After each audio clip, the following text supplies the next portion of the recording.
in the early days of the AIDS epidemic in the 1980s, gay men who had sex with men, were restricted from donating blood because of the high risk of HIV transmission in the blood supply. I mean, in those early days, there was no testing available in the early 1980s when we first identified disease AIDS.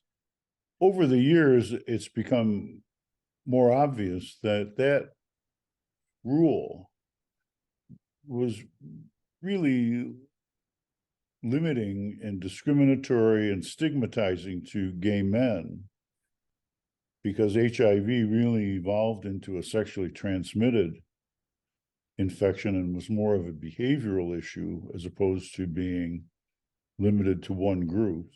The FDA has made some changes in that restriction, and today has issued some new guidance that'll go into effect in a couple weeks.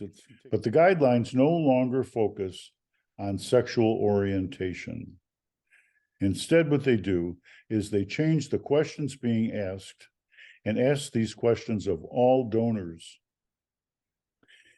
Have you had sex with a new partner in the past 3 months? If the answer is yes, they're going to ask all people who answer this is yes, going to ask them, have you had anal sex? If the answer is yes to that, they're disqualified from giving blood. But it's not just gay men, it's all donors get asked these questions about sexual activity. And it begins to recognize HIV as a sexually transmitted infection. And also, the highest risk of getting HIV is from anal sex. And yes, women do have anal sex. Couples, this is the monogamous relationship part, who've had anal sex but been monogamous for more than 3 months are allowed to give blood.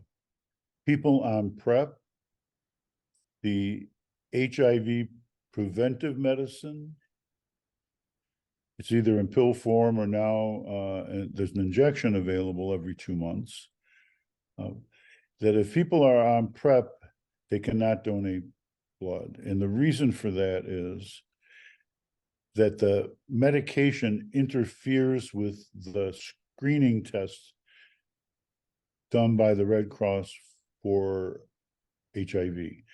Well, now that this has changed, I'm going to think about it, whether I will become a blood donor. In the past, haven't been able to because I'm a gay man. Now, it's a different story because the age range is 16 with parental consent, 17 patients can consent on their own. And the good news is there's no upper limit. So you don't have to lie about your age. I'm going to think about that.